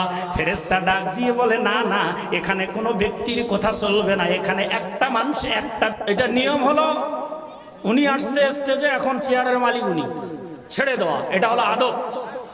কারণ আমার বন্ধু মানুষ, দোস্ত মানুষ, এই জন্য বলে কয়ে হয়তো 2-1 মিনিট চায়াটায় যদি নেওয়া যায়, যদি অনুমতি দেয় তাইলে, না হইলে তো গেল। বুঝেন নাই? তা আপনারা আমার দিকে তাকান, চলে এসেছে। এতক্ষণ খেয়েছেন ডাইল আর ভর্তা, এইবার খাবেন খালি ভুনা। আল্লাহু আকবার বলেন, আর একবার জোরে বলেন আল্লাহু আকবার। দুই হাত উঠান, একবার তাকবীর দেন, দুই হাত উঠান, উঠান, আল্লাহরে দেখান, আল্লাহরে দেখান, আল্লাহরে বলেন যে আল্লাহ আসছি, আমরা জীবনে অনেক গুনাহ করেছি, গুনাহ করতে করতে জীবনটাই শেষ করে দিয়েছি। আল্লাহ তুমি যদি আমাদের গুনার দিকে তাকাও, আমাদের বাঁচার কোনো রাস্তা নাই। ও মালিক, এই মাহফিলটাকে ওসিলা করে হলেও কিয়ামতের দিন মাফ করে জান্নাত দিও, বলেন আমিন। আর একবার চিৎকার মেরে বলেন আল্লাহুম্মা আমিন। সম্মানিত হাজিরিন, বিরক্ত হচ্ছেন? অনেক কষ্ট দিয়েছি আপনাদেরকে আমার ভাইজানেরা। যে কথাটি আমি আপনাদের সামনে বলতেছিলাম, নবীজি কোন নবীর উম্মত, শুনেন শুনেন, একটু শুনেন, তাকান। নবীজি ডাক দিয়ে বলতেছে, এ ফেরেশতা, আল্লাহকে বল আমি মুহাম্মদ সাল্লাল্লাহু আলাইহি ওয়াসাল্লাম বলেছি, এর আর একবার ওজন করিবা হবে। সুবহানাল্লাহ। আমার আল্লাহ বেশ কয়েকবার কিতাবে তাফসীরের মধ্যে এসেছে, বেশ কয়েক জায়গায় আল্লাহ আমার নবীর মন ঠিক রাখার জন্য, আমার নবীর ইচ্ছা ঠিক রাখার জন্য তার আইন সাময়িকের জন্য পরিবর্তন করেছে। সুবহানাল্লাহ। সেই নবীর উম্মত আমরা, সেই নবীর উম্মত। এবার ফেরেশতা আল্লাহকে কয়, আল্লাহ ওই যে আবার যে দিবা কয়েছে ওজন, ও তো ফয়সালা হয়ে গেছে জাহান্নাম, কারণ ওটার তো নেকির কোনো খবরে নাই, কাজ হঠাৎ করে উঠে গেল আর গুনার পাল্লা খালিয়ে খেলে দাবে গেল। কয়ে কে বলছে? কয় নাম মুহাম্মদ সাল্লাল্লাহু আলাইহি ওয়াসাল্লাম। হ্যাঁ বন্ধু বলছে। হ্যাঁ, কয় আল্লাহ, কয় দুনিয়ার সমস্ত মানুষ আমার আল্লাহকে খুশি রাখতে ব্যস্ত, আর আমার আল্লাহ তার বন্ধু মুহাম্মদ সাল্লাল্লাহু আলাইহি ওয়াসাল্লামকে খুশি রাখতে ব্যস্ত। সুবহানাল্লাহ। সেই নবীর উম্মত, খুশি না বেজা? দেখুন আল্লাহ কয়, ফেরেশতা উপায় নাই, আমার বন্ধুকে দুনিয়াতেই অসন্তুষ্ট করি নাই, কোনোদিন করবো না, ওয়াদা করেছি। আর একবার সোরা। সুবহানাল্লাহ। আর একবার চড়িয়েছে, অবস্থা তো আগের আর এইবার একই। গুনার পাল্লা মাটির লাগে গেছে, গুনার পাল্লা মাটির আর নেকির পাল্লা চাটাম করে উঠে গেছে। হ্যাঁ সম্মানিত হাজিরিন, কিতাবের মধ্যে মুফাসসিরিন ইকরাম লেখেন, নবীজি হাত মুষ্টি করেছে। সুবহানাল্লাহ। শূন্য হাত মুষ্টি করেছে, করে নেকির পাল্লার উপরে এইভাবে দিয়ে ছেড়ে দিয়েছে, ওখানে যে মাটি নাগিছে আর ওখানে গঠাবাই পারে না ফেরেশতা। সুবহানাল্লাহ। ফেরেশতা দেখ এইবার কি হয়, এরকম আরো কেমন এলাই ফির কি শূন্য একখান হাত এইভাবে খুলে দিয়েছে, লেগে গিয়েছে, গুনার পাল্লা চাটাম করে উঠে গিয়েছে। কয় এবার কোথায় পাঠাবি? কয় এখন খালি ফেরেশতা একবার আল্লাহর দিকে দেখে, একবার নিজের দিকে দেখেছে, একবার পাল্লার দিকে দেখেছে। কয় আল্লাহ করবো তো করবোটা কি? কয় কোনো উপায় নাই, আমার বন্ধু যেটা করেছে সেটাই রাইট, তার ফয়সালা জান্নাত। কান সুবহানাল্লাহ। আরো জোরে বলেন সুবহানাল্লাহ। ওই নবীর উম্মত হয়ে খুশি না বেজা? খুশিতে খালি যাবেন, সেলুনত বসিবেন আর কইবেন লাগাত যত পারিস। কছে এই ব্যক্তি দিতে দিতে কছে না গেছে যারে উল্টাবে দিতে, মানে মুরা সুদে প্লাস দি টানে হড়া, তাও খুশি, মানে পায়ের মগড়া আর গা লেখে রকম বুঝা যায় না। বেটি সোনা বেটা কথা বলেন, হ্যাঁ কথা বলেন। আর আপনি এখন আমি আশা করেছি, খালি জিলাপি খাওয়া আশা করেছি না।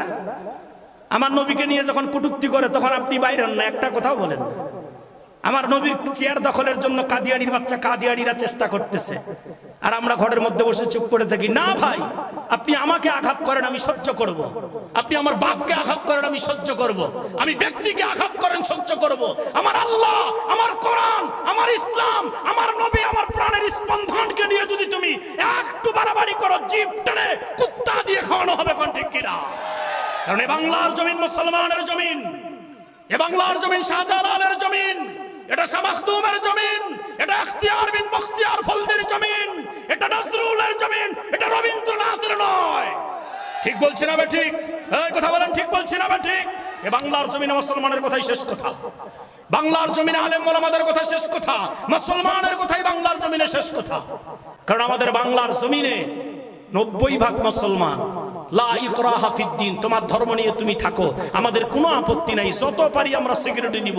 তবে মনে রাখবা, মনে রাখবা, মুসলমানের স্পন্দন নিয়ে, মুসলমানের ইমানি জায়গা যদি তুমি আঘাত করো, যে নামাজ পড়ে না ও সহ্য করবে না। জোরে বলেন ঠিক বলছি না বে ঠিক? আরো জোরে বলেন ঠিক বলছি না বে ঠিক? এজন্য আমরা আখিরি নবীর উম্মত। খুশি না বেজা? খুশি না বেজা? এই যে মাদ্রাসা, নবীর ঘর। মাদ্রাসা কার ঘর গো? কথা কয় না, কার ঘর? নবীর ঘর। একটা কথা আমি আপনাদেরকে বলতে শুরু করেছিলাম, হযরত ফজল ইবনে আব্বাস রাদিয়াল্লাহু তাআলা আনহু নবীজিকে রোদের মধ্যে বসায়া সব মানুষগুলিকে ডাক দিয়েছেন। নবীজি শেষ সময় তাদের সঙ্গে কথা বলতেছেন। কি কথা বলতেছেন, কি হইল বলতে গেলে 10 মিনিট লাগবে, এতটা সময় আমি আপনাদের কাছে নিব না, কারণ দোস্ত চলে এসেছে। দোস্তকে রেখে কথা বলা চরম থেকে চরম বেয়াদবি। আমার সম্মানিত মহাব্বতের আমার চেয়ারম্যান সাহেব আছেন, সেই সাথে আমার মাঝখানে একটা কথা মনে পড়ে গেল, আমি এটা পরে হয়তো খেয়াল নাও থাকতে পারে, আমি বলে দিয়ে দেই। আপনারা হয়তো জানেন আমাদের বাংলাদেশের তিনবারের প্রধানমন্ত্রী দেশনেত্রী বেগম খালেদা জিয়া, উনি প্রচণ্ড অসুস্থ। ঠিক বলছি না বে ঠিক? রাসূল বলেছে কোনো অসুস্থ মানুষের জন্য দোয়া করা, তাকে দেখতে যাওয়া, এটা এক মুসলমানের প্রতি আরেক মুসলমানের হক। সুবহানাল্লাহ। আমরা দোয়া করি সংবিধানে বিসমিল্লাহির রহমানির রহিম। আল্লাহ এই বিসমিল্লাহটাকে 19টা অক্ষর দিয়ে বানিয়েছেন। বিসমিল্লাহর মধ্যে কয়টা অক্ষর আছে বলেন? আল্লাহ বলছে 19টা অক্ষর দিয়ে যদি আমি বিসমিল্লাহ তৈরি না করতাম, গোটা পৃথিবীটা মাটির বাসনের মতো ভেঙে চুরমার হয়ে যেত। সেই বিসমিল্লাহ সংবিধানে আনার পিছনে যত মানুষের ভূমিকা আছে, তার মধ্যে সবচাইতে বেশি ভূমিকা সেটা হলো বেগম খালেদা জিয়া। বেচারি অনেক এটার জন্য করেছে। আলেম ওলামাদের প্রতিও যথেষ্ট শ্রদ্ধাশীল ছিল। এজন্য আমি প্রশংসা কোনো রাজনৈতিক নেতার করার জন্য এখানে বসি নাই। উনি যেহেতু মনুষ্য অবস্থায় আছে, আমাদের উচিত আমরা সবাই দোয়া করি আল্লাহ তাআলা যেন তার নেক হায়াত দারাজ করে। সকলে বলি আমিন। আর একবার বলেন আল্লাহুম্মা আমিন। ফজল ইবনে আব্বাস রাদিয়াল্লাহু তাআলা আনহুর এই ঘটনা আমি আর আপনাদের কাছে বলতেছি না। ফজল ইবনে আব্বাস রাদিয়াল্লাহু তাআলা আনহু নবীজিকে নিয়ে বসছেন। নবীজি সবাইকে বলছে, সাহাবীরা আমি মনে হয় আর দুনিয়াতে থাকবো না, তোমরা যদি আমার কাছে কেউ কিছু পেয়ে থাকো আমাকে বলো, আমি তোমার দেনাগুলি শোধ করে দিব। সুবহানাল্লাহ। কেউ যদি কোনো পেয়ে থাকো বলো, আমি দেনাগুলি শোধ করে দিব। একজন সাহাবী বলতেছি, ইয়া রাসূলুল্লাহ ইয়া হাবিবাল্লাহ, আমি আপনার কাছে 3 দিরহাম পাই। কথা বলেন না কেন? কয় দিরহাম? শর্টকাট শুধু একটু মোটামুটি বলে দিয়ে শেষ করি। 3 দিরহাম পাই। কয় কখন নিয়েছিলাম? কয় একদিন আপনি রাস্তা দিয়ে চলতেছিলেন, আমি আপনার সঙ্গে ছিলাম, প্রতিমধ্যে একজন ভিক্ষুক আপনার সামনে এসেছিল, আপনি তাকে দিবেন, ছিল না পকেটে কিছু, আমার কাছে 3 দিরহাম ধার করে নিয়ে দিয়েছিলেন। সুবহানাল্লাহ। বিশ্বনবী হযরতে ফজল ইবনে আব্বাস রাদিয়াল্লাহু তাআলা আনহুকে ডাক দিয়ে বললেন, ফজল রে, আমার ব্যক্তিগত ফান্ড থেকে 3 দিরহাম তাকে দিয়ে দাও। সুবহানাল্লাহ। এবার নবীজি ডাক দিয়ে বলতেছে, ও সাহাবীরা, ও মদিনাবাসী, এবার তোমরা বলো, আমার এই জীবত্ব দশায় যতদিন তোমাদের মাঝে আমি চলাফেরা করেছি, আমার কথার দ্বারা, আমার ব্যবহারের দ্বারা, আমার কথার দ্বারা, আমার ব্যবহারের দ্বারা তোমরা কোনো কষ্ট পেয়েছো, আমাকে বলো। আমি আজকে দুনিয়ার ঋণ দুনিয়াতে শোধ করে চলে যেতে চাই। আখেরাতে আল্লাহর কাঠগড়ায় দাঁড় হওয়ার ক্ষমতা আমার। নবীজি এই কথা বলেছে, নবীজি। আর আমরা যে কত ঋণ নিয়ে কবরত যাই, বলে আমরা কিছু মনেই করি না। কথা কয় না? বলে আমরা কিছু কি করি না, মনে করি না। হজ করিব যাবে হাজি সাহেব, 3টা বেটা 1টা বেটি। 3টা বেটা কয়টা বেটি? 1টা বেটি। 3টা বেটা ভালো ভালো জমি কিনা রেখে দিছে। রেখে দিয়ে বেটি ডাকে কয়েছে, মা, মাথাটা সপ্তাহে দিয়ে কয়েছে দোয়া দিল, মনে কিছু নিন না মা, মধ্যে দোয়া করিস, তুই একদিন ভালো খাবো, বড় বড় মাছের কাল্লা খাবো, মুই একটু দোয়া করিস, মুই একটু খালি হজটা করে আইস। আছে না এরকম হাজি সাহেব? কথা কয় না? আপনাদের দেশে এরকম হাজি নাই? হো, বেটির হক না দিয়া হক মাথা সত্যি দিয়ে চলে যাচ্ছে হজ করিবা। হ্যাঁ, আছে না? এই কথা কয়। নবীজি ডাক দিয়ে বলতেছে, ফজল রে, একটু সবাইকে বলো না আমার কাছে কেউ কিছু পায় নাকি, বা আমি কাউকে কোনো কথা দিয়ে বা আচরণ দিয়ে কষ্ট দিয়েছি, একটু বল না, আমি ঋণটা শোধ করে দিয়ে চলে যাই। কোন সুবহানাল্লাহ। এই কথাটি বলা মাত্র একজন সাহাবী দাঁড়িয়ে গেলেন। কয়জন? শেষ করে দেন, ঠিক আছে। একজন সাহাবী দাঁড়িয়ে গিয়েছেন। সাহাবী দাঁড়িয়ে বলতেছি, ইয়া রাসূলুল্লাহ ইয়া হাবিবাল্লাহ, আমি আপনার কাছে একটা জিনিস পাই। কি জিনিস? কয় আপনি একদিন আপনার হাতের লাঠি দিয়ে আমার পিঠের মধ্যে একটা আঘাত করেছিলেন। হুজুর আছেন? জিজ্ঞাসা করেন। ও, বুখারী শরীফের থেকে বলতেছি, গল্প না। আপনি একদিন আপনার হাতের লাঠি দিয়ে আমার পিঠের মধ্যে কি করেছিলেন? আঘাত করেছিলেন। নবীজি বলতেছে, কখন করেছিলাম? কয় কোনো এক জিহাদের ময়দানে আপনি যুদ্ধ করতেছিলেন, ঘোড়ার পিঠিতে সওয়ার হয়ে, হাতের লাঠি আপনি ঘোরাচ্ছিলেন বেতাল, আমি আপনার পাশে ছিলাম নিচে, আপনি টের পান নাই, আপনার ঘুরন্ত লাঠি আমার পিঠের মধ্যে আঘাত করেছে। এটা আমি পাই আপনার কাছে। এখন কায়দা এখন বেকায়দা হয়েছে না নেই? হ্যাঁ, নবীজি বলতেছে ওই জিহাদের ময়দানে আমি যেই লাঠি ঘুরিয়েছিলাম ওই লাঠি এখন আছে আমার ফাতেমার ঘরে। সুবহানাল্লাহ। কায়দা কোথায় আছে? কোথায় আছে? ফাতেমার ঘরে আছে ওই লাঠি। কয় এখন কি? কয় লাঠি নিয়ে আসো। সাহাবী বলতেছে আমি আজকে আপনার বদলাটা নিতে চাই। এখন অবস্থা কি? এখন বলতে গেলে সময় লাগবে। এটা আর একদিন কোনোখানে যদি সুযোগ পাই, খুব করুণ একটা ইতিহাস, এটা খুব করুণ থেকে করুণ, চোখের পানি রাখা সম্ভব হবে না। তবে এত সময় নেওয়া প্রচণ্ড বেয়াদবি হবে।